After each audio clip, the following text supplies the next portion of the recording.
It's July 25 and I'm about to install Sony Sound Connect app for my Sony earbuds, Bluetooth earbuds. And I just can't believe one of the privacy things here, that when you get to it, that it actually says, I can disagree with this, so that's good because I'm going to disagree with it. But it says if I'm using this, they can collect and use data about how I use this app, including information such as artist, creator, title, and channel or source, about the content that you listen to with your headphone product via Bluetooth for their product and service improvement purposes. I mean, I just can't believe that they would do that. This just seems to be the norm now for these things. Like I've got a DJI camera and I had to have an account with them, which just annoys the heck out of me. I wouldn't buy DJI again because of that. I wouldn't buy any.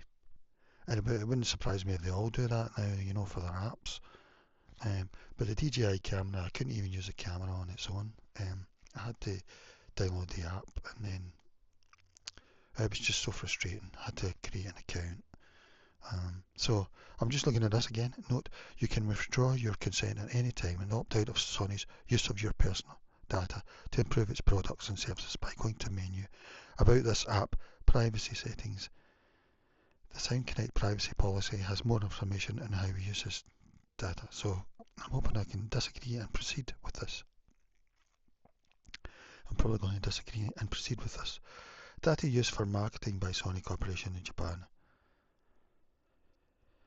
You agree that Sony will collect relevant information, including digital identifiers, and share it with Sony Europe. And we will be able to send you offers, etc. No, I'm disagreeing and proceeding. Well, I might not even share with Sony Europe, I'll take that as the information created by your use of this app, including information such as artist, creator, title, and channel or source. I mean, most of the time I listen to podcasts, so I wouldn't do that anyway. The only reason I'm doing this is because I've got little control of the buttons. Okay, I'll need to do that. But I just wanted to show this for now. I'm going to ask Google Gemini about it as well.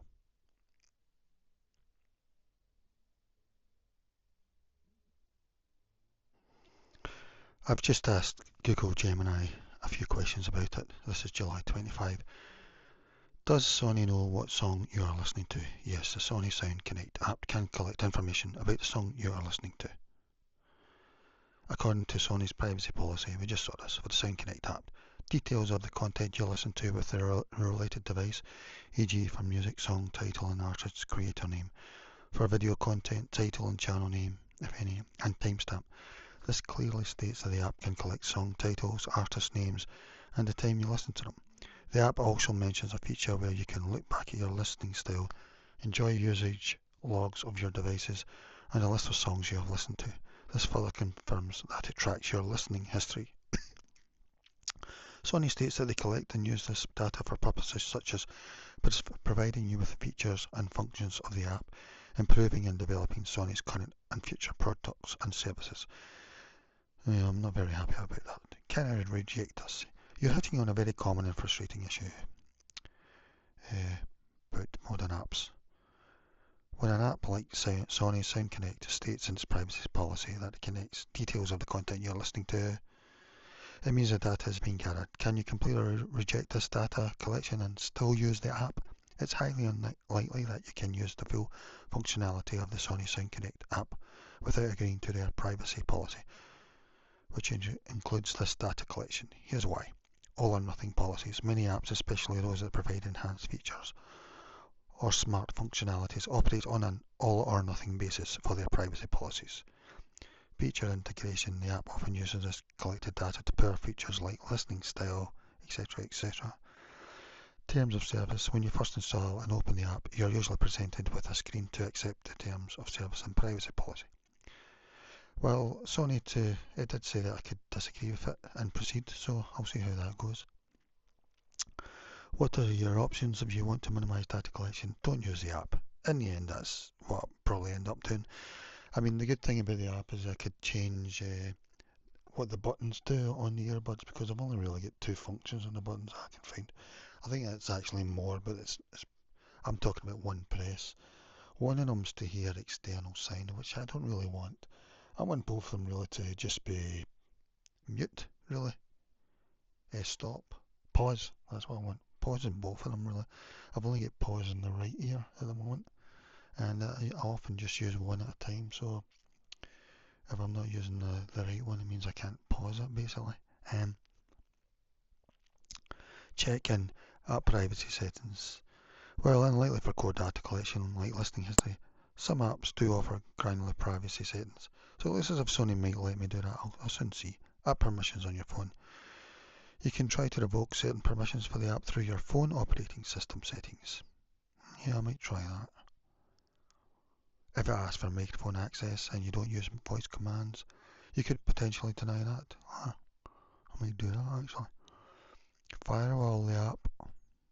You would need a firewall app as well there.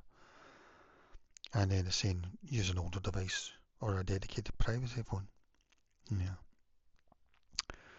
So I'll see how that goes. And then I just asked it, do all the big earbud manufacturers do this?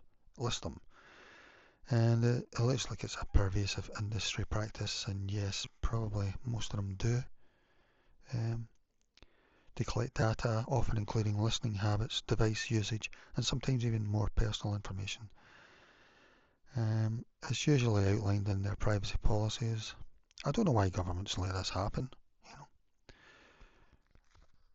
Here's a breakdown of some of the big earbud manufacturers and their general stance on data collection. Manufacturers that generally collect data, including listening habits, usage, and more. Sony. Bose. Their privacy policy indicates they collect information automatically through technology when you use the services, which can include device IDs, operating system, and information about the content you listen to. They have faced scrutiny in the past regarding data collection. And next one, JBL. Yeah, I've heard of that one. It's a Samsung subsidiary. I didn't know that. JBL's privacy policy states they collect device-specific information, log information, including usage data and location information. I mean, Samsung, I'm not really a fan of them. I thought, oh, Samsung, it's not Apple. I'll give them a go. But for the tablet and that, no, I've not really liked them as a sort of, you get a vibe, you know what I mean? Same as Microsoft and Apple. I mean, I wouldn't even buy Apple stuff at all. I think it's all just a charade. I mean, wasn't Apple the one that wanted to take a look through all your photos? So JBL's privacy policy states they collect device-specific info, log information, including usage data and location information. While not always explicitly naming song titles, usage data can often encompass what content is being played. Apple, earpods. Yeah, Apple are a joke in my opinion. They're probably the worst of the lot. Apple's privacy policy is generally considered more privacy focused than some, but they still collect data related to device usage. For AirPods, this includes general usage patterns, and if you use Apple Music or other Apple services, that listening data is tied to your Apple ID. They collect data for improving services, personalized experiences, and security. Samsung Galaxy Buds. Samsung's privacy policy is quite broad. They can collect recordings of your voice when you use voice commands, biometric information, geolocation, browse history, the super broad sensory information, and information that you store on your device like your photos, contacts, text, logs, and calendar information. This certainly implies they can infer listening habits. They also explicitly state they may share and sell data for advertising. And Google Pixel Buds. Google is known for extensive data collection across its ecosystem. For Pixel Buds, the privacy policy states they collect anonymized data about how you use the headphones, including information about gestures that you may use, Bluetooth connection and disconnection events, crash events, additional diagnostic and usage data. If you use Google Assistant, your voice commands and associated data are also collected. Well, if it's anonymised, I'm not so bothered, but Google Assistant, I'm guessing they'll know who that is and stuff, you know. So manufacturers that appear to collect less or are more transparent about specific usage data. We've got Sennheiser there. I think they're the only ones really, by the looks of it. There's Sennheiser Smart Control App's privacy information for some models like CX True Wireless explicitly states this data is required for the operation of the product and is not transferred to Sennheiser or companies commissioned by Sennheiser and is not processed. However, they do collect hardware identifiers, firmware versions and operating system info for firmware updates if connected to the internet. They also collect frequency, type and duration of app use. This suggests they are more focused on diagnostic and functional data rather than the specific content you listen to. So that's pretty good. Why do they do this? Product improvement, personalization, analytics and marketing, and feature enablement. But personally, I think they just want to know. Key takeaway: it's wise to assume that most major earbud manufacturers, especially those with companion apps that offer advanced features, collect some form of usage data. That's what we're going on about here, usage data, which often includes details about what you're listening to. The extent and purpose of this collection varies, so it's always recommended to read the specific privacy policy for the brand and model you're considering. Okay, that's all I've got to say about that. Just thought it was interesting. Okay, bye.